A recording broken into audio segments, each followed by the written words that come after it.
Ibyo bigeragezo byose rero tuvukiramo n'imiruho n'akababaro, ibyo byose dusanga mu miryango, byose birangira yuko byishe umuntu kandi umuntu agapfa nabi, kuko niwo mugambi w'iyo nzoka, kugira ngo abantu bose bapfe nabi, bapfe bababaye, bapfe batuka Imana. Imbabazi z'Imana ziracyariho, ibimenyetso by'imbabazi turacyabibona. Umwuka wayo utera ijuru kurabagirana, n'ukuboko kwayo ikagusogotesha inzoka yihuta. Haleluya, Yesu ashimwe. Anitwa Iraguha Jean, ndabashubuje mu izina rya Yesu Kristo Umwana w'Imana. Fashe uno mwanya kugira ngo nze mbwirize ubutumwa bwiza mu ijambo ry'Imana, ariko reka tubanze dusenge kugira ngo Umwuka Wera abe ari we uyobora ubutumwa bwiza, kandi Umwuka Wera ame ibyo kuvuga kugira ngo ibyo mvuga byose bitatancira mu rubanza, ahubwo bizampesha ubugingo buhoraho muri Kristo Yesu. Turagushimye Uwiteka Imana muremyi w'ijuru n'isi, Imana data wa twese, Imana ya Aburahamu, Imana Isaka, Imana ya Yakobo. Urera urakiranuka, ijuru ryuzuye ubwiza n'icyubahiro byawe. Natwe mwese turagushimye, turaguhimbaje Uwera. Ciye bugufi cyane kubera ko bidakwiye ko navuga izina ryawe ryera, kubera ko nambaye gupfa no kubura, ariko ndakwingize Mwami Yesu ngo amaraso yawe akiza yankirishe umutima n'umubiri n'ubugingo, ungeretse kugabura ibyera, kandi ni ukuri nemeye kuba umugende kugira ngo unkoreshe ugeze amazi mu mitima y'ubwoko bwawe, imitima isaraye. Rero yaba ari njyewe, yaba agiye kumva ubutumwa bwiza, twese Mana ukomeze kuduhagarara no kutwimana. Uwiteka Imana yacu, dukize Satani, dukize abadayimoni, dukize imyuka mibi, dukize abazimu n'abazimukazi, dukize inkuki zose zituruka mu miryango, dukize karande, imivumo n'inyatsi n'uburwayi, bitavuga Imana neza byose bitundire mu izina rya Yesu Kristo. Baho ubwoko bwawe umugisha Mana, ukomeze kudukunda twese, ukomeze kutubeshaho. Mana turakwinginze kugira ngo ukore byose kwibahisha n'abari twebwe, ahubwo izina ryawe rihabwe icyubahiro, nanjye mbisabye mu izina ry'Umwami wacu Yesu Kristo, amen. Ijambo ry'Imana uyu munsi, intego yaryo ni ukugira ngo nkubwire ngo hari ibyo utashobora kwikiza, Uwiteka Imana agukiza. Haleluya. Ijambo ry'Imana tugiye gusoma turasanga mu gitabo cya Yobu, ibice 26, umurongo waho wa 13 n'umurongo waho wa 14. Umwuka wayo utera ijuru kurabagirana, n'ukuboko kwayo ikagusogotesha inzoka yihuta. Dore ibyo ni byo kumera y'imigenzereze yayo gusa, ibyo twumva byayo ni bike cyane nk'ibyongorerano, ariko guhinda k'ububasha bwayo ninde wabisobanura? Mwakira ijambo ry'Imana. Iri jambo ry'Imana kugira ngo urisobanukirwe neza, nuko tubanza guhera mu gitabo cy'Itangiriro, igice cyaho cya 2 n'igice cyaho cya 3, kugira ngo usobanukirwe neza iby'iri jambo. Ariko turahavuga mu nkuru kuko hatubwira uburyo Imana yashize Adamu na Eva muri Edeni. Umuntu amaze kuba umuntu muzima, Uwiteka Imana imujyana imushyira muri iyo ngobyi, muri Edeni, ngo ahingire ibirimo kandi ayirinde. Uwiteka Imana iramutegeka iti, ku giti cyose cyo muri iyi ngobyi ujye urya imbuto zacyo uko ushaka, igiti cy'ubwenge bumenyesha icyiza n'ikibi ntuzakirye, kuko umunsi wakiriyeho no gupfa uzapfa. Iryo ngiryo ryari itegeko rikomeye Imana yarihaye Adamu. Sinzi niba Adamu yararyumvise neza, ariko ryari itegeko rikomeye, kuko Imana imaze kumwegurira byose, ariko imubuza ikintu kimwe gusa, imubuza icyo giti. Inkuru ikomeza itubwira yuko irangije ngo yisinziriza umugabo, imukuramo urubavu, iremamo umugore witwa Eva, irangije imuha Adamu. Ndetse inkuru ikomeza itubwira yuko ngo hari inzoka aho ngaho muri iyo Edeni, cyangwa se aho ngaho Imana yashize umuntu, ngo iyo nzoka ngo yarushaga buriganya inyamaswa zose zo mu ishyamba ngo Uwiteka Imana yaremye. Nta kabuza yuko Adamu yabwiye Eva, amubwira yuko Imana yamweguriye ibintu byose, ariko yuko amubujije ikintu kimwe, kuko iyo nzoka y'umuriganya yabwiye Eva, iramubwira ngo gupfa ntimuzapfa, kuko Imana izi yuko ku munsi mwaziriyeho ngo amaso yanyu azahweza, mugahindurwa nk'Imana, mukamenya icyiza n'ikibi. Icyo giti cy'ubwenge kimenyesha ibyiza n'ibibi, cyangwa icyiza n'ikibi, ngo cyari igiti cy'igikundiro, ngo gifite ibyo kurya byiza cyane. Eva ntabwo yize yihanganira itegeko ry'Imana, ahubwo yaceza mbuto arazirya. Ndetse n'umugabo, kuko Eva yariciye, n'umugabo azibonye nawe yirengagiza itegeko ry'Imana, nawe arazirya. Bituma inzoka ibariganya, bituma bahomba Edeni Imana yari yabahaye, bituma iyo paradizo Imana yari yabashizemo, iyo nzoka y'umuriganya itumye banyagwa iyo paradizo ya Edeni yari yabashizemo. Tugarutse kuri ino jambo ry'Imana twasomye muri Yobu, ibice bya 26, umurongo wa 13 n'uwa 14, kuko niho hatubwiye ngo umwuka wayo utera ijuru kurabagirana, ukuboko kwayo ikagusogotesha inzoka yihuta. Iyo nzoka turimo kuvuga ni ya yindi twabonye mu gitabo cy'Itangiriro, muri ya nkuru ya Adamu na Eva, imwe yariganyije Adamu na Eva igatuma bamburwa iriya Edeni. Kandi iyo nzoka nayo yarahanwe, kuko hagati y'urubyaro rwa Adamu na Eva n'urubyaro rwayo Imana yashizemo urwango, Imana ishyiramo umuvumo. Iravuga ngo, ibwira inzoka iti, kuko ukoze ibyo uri kivume kirengeje amatungo yose n'inyamaswa zose zo mu ishyamba zose, uzajya ugenda ukurura inda, uzajya urya umukungugu, nzashyira urwango hagati yawe n'uyu mugore no hagati y'urubyaro rwawe n'urwe, ruzagukomeretsa umutwe nawe uzarukomeretsa agatsinsino. Hagati y'umuntu n'inzoka ni uko bimeze, ni uko Imana yabigenje. Umuntu yararorotse, umuntu arororoka cyane arabyara, inzoka nayo yarororotse nayo irabyara. Urwango rukomeza kuba urwango, n'uyu munsi urwango rukiri urwango. Iyi nzoka rero ivugwa mu Itangiriro niyo nzoka yageze kuri Yobu, kuko mwumvise ibintu byose byabaye kuri Yobu, uburyo yapfushije abana be, uburyo imitungo ye yose yanyazwe, indi ni byinshi byamubayeho, ndetse n'umubiri we nawe ukabigenderamo. Rero muri aya magambo Yobu yavuze, iri jambo ry'Imana Yobu yavuze, Yobu yavuga yuko azakomeza kwizera Imana, agakomeza kwizera Uwiteka nyuma y'ibyamubayeho byose. Ibyamubayeho byose yabirengeje amaso, arangije areba ku Mana, aravuga ati ngiye nzakomeza kwizera Imana. Nibwo rero yageze ahangaha, hano kuri aya magambo twasomye, ndetse yari ari mu mwuka. Yobu rero nawe ari mu mwuka, aravuga ati umwuka wayo utera ijuru kurabagirana. Iyi nzoka rero twasomye mu Itangiriro niyo yazanye ibigeragezo n'akababaro mu isi, niyo yazanye amakuba n'ibyago, niyo yatumye ubutaka bumera amahwa, niyo yazanye ibi byose biriho tubona byose. Akaba ariyo mpamvu njyewe nawe uyu munsi duhora mu ntambara, dufite ibiturwanya, dufite ibiduhiga. Akaba ariyo mpamvu njyewe nawe uyu munsi duhura n'ibigeragezo, ibigeragezo byinshi bikomeye n'amakuba n'ibyago duhura nabyo muri ubu buzima.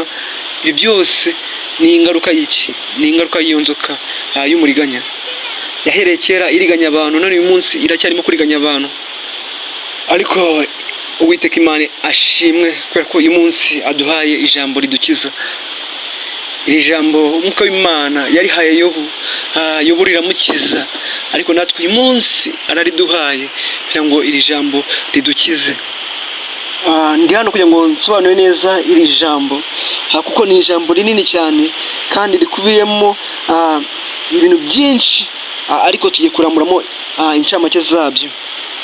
Uyu mwuka uvugwa mu iri jambo niwe mwuka Imana yakoresheje iturema. Ibyo ngibyo tubisanga mu gitabo cya Yobu, ibice byaho 33 umurongo wa 4, haravuga ngo umwuka w'Imana niwe wandemye, kandi guhumeka kwishobora byose niko kumbeshaho. Ndetse twasoma igitabo cya Yobu ibice 32 umurongo wa 8, naho haravuga ngo ariko mu bantu harimo umwuka, kandi guhumeka kwishobora byose niko kubaha kujijuka.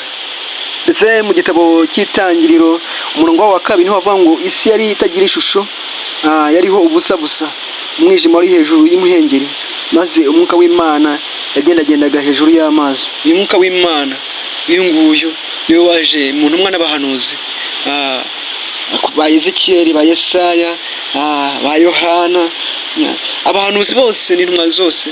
Kandi n'uyu munsi uyu mwuka ari kumwe natwe, uyu mwuka abana natwe, uyu mwuka kuko ari hose. Uyu nguyu rero niwe utera ijuru kurabagirana. Hagati rero y'umuntu n'Imana hari ikirere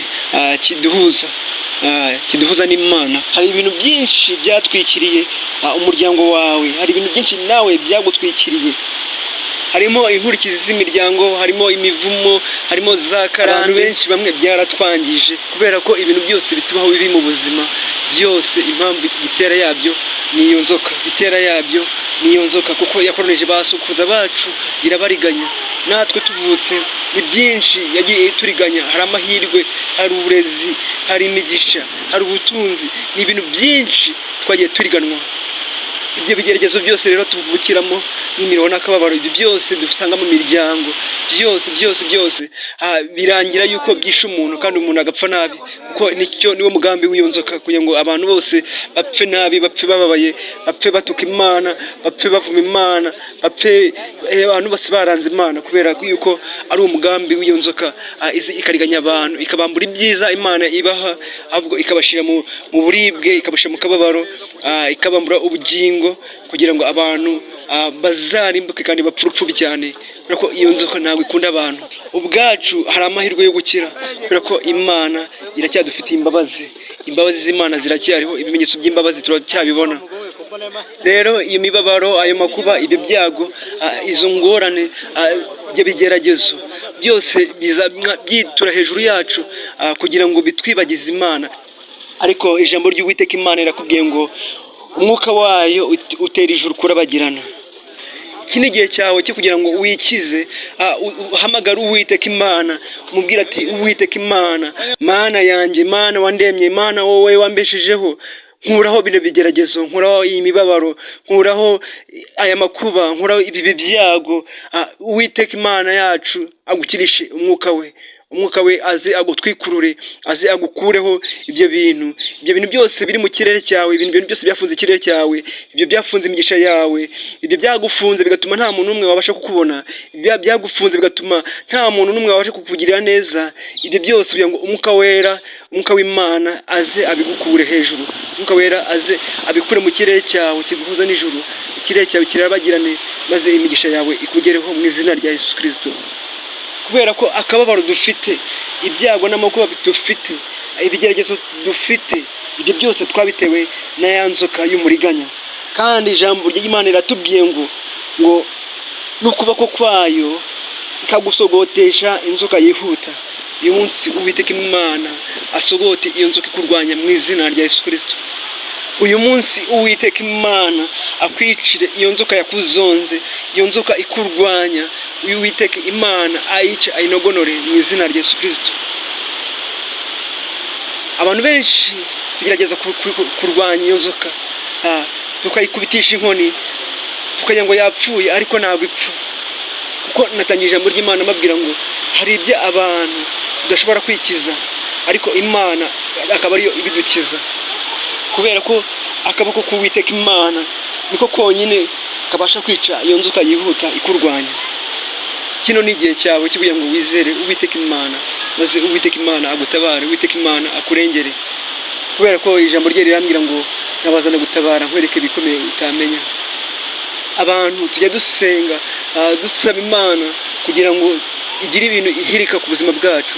Abantu tujya dusenga, dusaba Imana kugira ngo itwikurire ikirere cyacu, natwe tubone imigisha, tubone inshuti, tubone abadukunda, tubone abo tubana nabo, ndetse tugire n'ubuzima bwiza butarimo ibibazo n'ibibi. Ariko uyu munsi njya nkubwira ngo izere Uwiteka cyane. Ushobora kuba warasenze ukizera buhoro, ukabanizera buhoro, ariko biragusaba ngo wizere Uwiteka Imana cyane, kubera ko Uwiteka niwe Mana, ibindi byose biriho ni ibyo yaremye. Izina ry'Uwiteka nihabwe icyubahiro. Ariko nkivuga ko ino nzoka yatuzengereje, ikazengereza abantu benshi, hari ubwo ubwacu tuyirwanya pe, tukayirwanya, nibyo nakubwira ngo tukayikubitisha inkoni, tukabona yapfuye, ubundi ikazuka. Tuyirwanisha gute rero? Hari igihe dusenga amasengesho y'amasaha 12 ntabashe kuyica, hari igihe dusenga amasengesho y'amasaha 24 ntabashe kuyica, hari igihe dusenga tugasengera amasengesho y'amasaha 48 ntabashe kuyica. Ariko niki tuba tubura kugira ngo iyo nzoka ipfe? Icyo ikibura ni kimwe, ni ukugira ngo twizere cyane, kandi twizere yuko Uwiteka Imana ashobora byose. Ariko ijambo ry'Imana rikomeza ritubwira riti dore ibyo ni ibyo ku mpera y'imigenzereze yayo gusa, ibyo twumva byayo ni bike cyane, ni nk'ibyongorerano. ariko guhinda k'ububasha bwayo ninde wabusobanura? Icyo nabasaba kugira ngo mwizere Imana kuko ishobora byose, ntabwo ishobora kimwe ahubwo ishobora byose. Kandi ni ukuvuga ngo kugira ngo ikize umuntu niko umuntu agomba kubanza akayizera, ugatera intambwe imwe yo kuyizera nayo igatera 99 igutabara.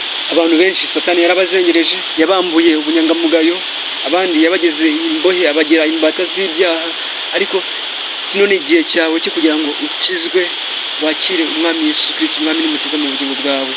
Kubera ko umwami Yesu ni wenyine uha abantu agakiza, ni ucungura abantu.